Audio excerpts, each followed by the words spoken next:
Okay, thank you. All right. Well, welcome today to the Kent County, Maryland administrative hearing for the Department of Planning, Housing, and Zoning. I'm Carla Gerber, the Deputy Director. Rob Tracy, Associate Planner, is presenting the staff report. Beth Grebe, our Office Manager, is serving as clerk. Today is June 10th, 2024, and we are reviewing an administrative variance for Robert Joyner. The clerk will now read into the record the public notice of the hearing and identify correspondence received for each item which has been received by the department. On Monday, June 10th, 2024, at 9:30 a.m., the Kent County Deputy Director of Planning, Housing, and Zoning will hold a public hearing in the County Commissioners' Hearing Room, 400 High Street, Chestertown, Maryland, on the following matters. Robert Joyner requesting an administrative setback variance to construct an addition to a pole building. The property is located at 25939 Wharton Lynch Road, Wharton. Members of the public may attend the meeting in person or observe and/or comment by phone. If you have any questions, please contact the department at 410-778-7423. If you need communication assistance, please contact the Maryland Relay Service at www.mdrelay.org or 711 for voice. Thank you. Mr. Joyner, if there's a button on there. Yep. Okay. And if you will raise your right hand, I will swear you in. Do you affirm that the testimony you're about to give is true to the best of your belief and knowledge? Yes, ma'am. And will you please state your name and property address for the record?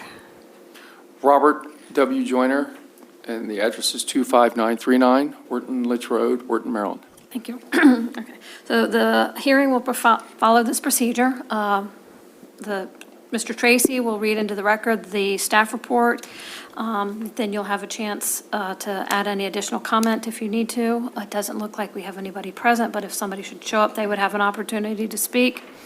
And then after everyone has spoken, if you need to have anything else to say, you will, and then I'll make a decision. So, Rob? Good morning. My name is Rob Tracy. I'm an associate planner with Department of Planning and Zoning. We're here today for Mr. Joyner, an administrative variance for front yard setback.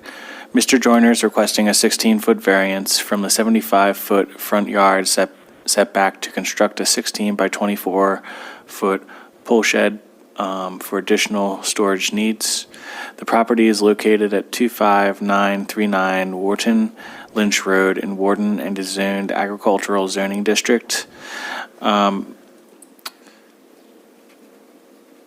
The surrounding property is encumbered by a Maryland Agricultural Land Preservation or MALF easement. The 1.0890 acre parcel, or Lot 2, is a child's lot which is improved with a single-family dwelling, a 24 by 32-foot garage, and a 20 by 24-foot pole building. The applicant proposes to construct a 16 by 24-foot addition to the existing 32 by 24-foot garage for additional storage capacity. And my understanding is that this will increase that structure to approximately 1,116 square feet. A 16-foot variance from the 75-foot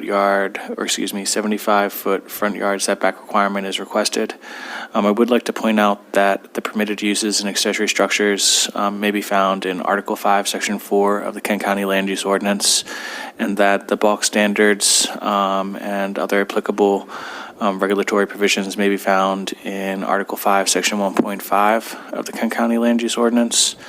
Article 9, Section 2.1 outlines the administrative variance procedures, and I would like to discuss the practical difficulty for this case. The practical difficulty for this case is not a result of the applicant's action, and instead is due to the placement of the septic system along the southeast portion of the property, and the location of the well on the southwest portion of the property. And based on the applicant's site plan and other materials, it appears that the features would prevent them from building in another location. I don't believe there would be any There are no known substantial detriments to adjacent or neighboring properties that would be caused by the variance, and there are no known houses of worship, schools, public structures, or other places of public gathering immediately adjacent to the property. There are no known impacts on the community facilities and services. The comprehensive plan is neutral on this matter, and the proposal is consistent with the intent of the ordinance.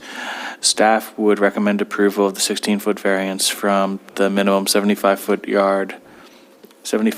front yard setback with a condition that the variance elapse after 1 year if no substantial construction in accordance with this plans herein presented were to occur. Is there anything you would like to add to the I mean, conversation? that was pretty, that covered it. Thank you. And so I do have some familiarity with this property, as I was the staff person involved when the subdivision for the lot was processed through the mouth board.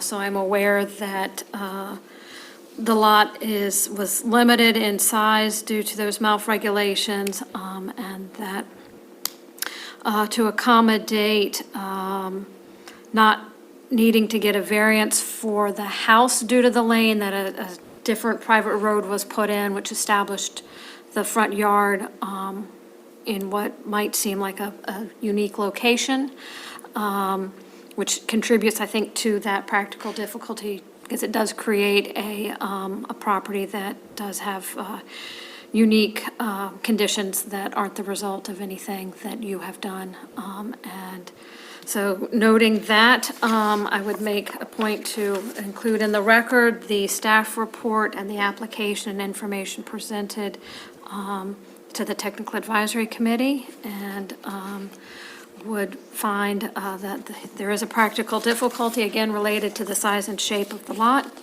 and would grant the variance, which will lapse after 1 year if no substantial construction in accordance with the plans herein presented were to occur. If that, does the 1 year work for you? I know we have the building permit. I would like to have it done by end of July. Okay. Then meeting that condition won't be a problem. And so the next step is you will get a written decision with this, and we'll be able to release the building permit 30 days from now. That allows a statutory requirement for a 30-day appeal period. Any questions? So it will be, if the permit is approved, because I don't know if that's a different process, it'll be 30 days from today, so it'll be around July 10th or 11th or something? The permit will be issued, and I am not aware of any issues with it. Okay. I'll certainly double-check to Okay. make sure that Planning and Zoning is the last one that needs to sign off, and if so, then you'll know that come July 10th, we'll be able to issue it, and there won't be any other Thank you. problems, so, okay. Unless somebody has anything else, I will close this hearing, and I appreciate you for coming in. Thank you for your time. Thank you, appreciate your time.